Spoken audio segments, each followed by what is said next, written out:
Hello, Mr. Matthews. How are you? Oh, I'm fine. I'd like to ask you a couple of questions. Is that okay with you? Yes, it is. And what year did you join the Baltimore City Fire Department? I joined the Baltimore City Fire Department November the 13th, 1957. Okay. I did some research at which the time you joined, and it says that blacks dealt with discrimination, segregation, and were banned from joining the Union until a group of black firefighters challenged and eventually won the right to integrate it into circuit court in 1971. You think you could elaborate a little bit on how your experience was as being a black man in the Baltimore City Fire Department in 1957? Yes, I can. I'm listening. Okay, well, after I joined the fire department, I finished the fire academy where we were taught firefighting tactics and procedures. I was assigned to Truck Company 21, which was located in the Brooklyn area. At that time, there was a policy of that was given to all the firefighters that when I entered. One was that we were assigned a bed, and we were not to use any other bed but that bed. Mm-hmm. If there were 2 or 3 black beds, they were the only beds we could use. If at that time we had more than 2 or 3 black firefighters stationed in the firehouse, Mm-hmm. then the other guys had to sleep on the floor. They could not sleep in the unoccupied beds that were reserved for whites. Mm-hmm.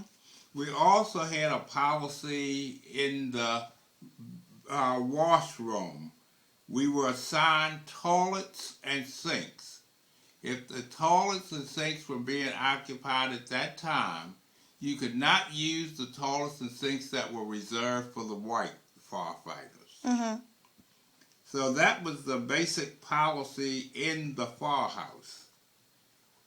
When it came to promotions, we were discriminated against because the officer in charge gave each firefighter a mark, and the white firefighters were given a higher mark than the black firefighters, which meant that the white firefighters would automatically get the positions because of the higher mark.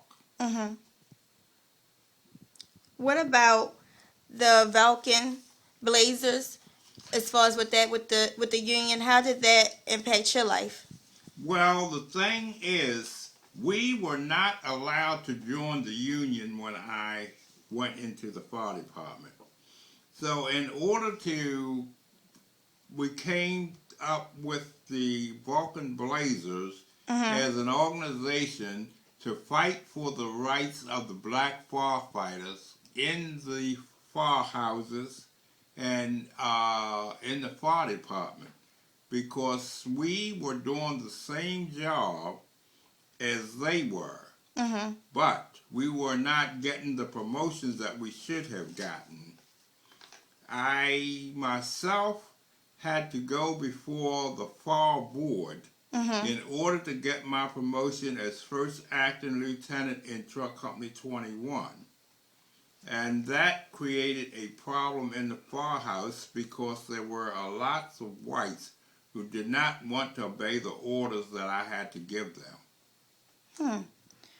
So after I did the research, like I said before, so in 1971 with the union, y'all was finally able to be a part of it. What type of benefits did you get with joining the all black union, the Vulcan Blazers, the firefighter union? Well, the black Vulcan Blazers were not a union.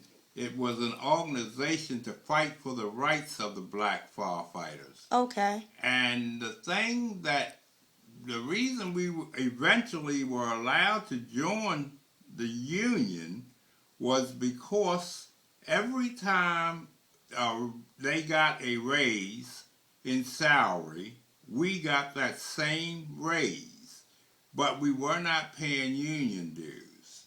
And they came to the realization that they were losing money, and then they invited us to join the union. Okay. Well, I thank you for your time and for the educational insight of being a Baltimore City firefighter during that time. That's all the questions I have for you today. And once again, thank you again. This is Amber Felder. Bye.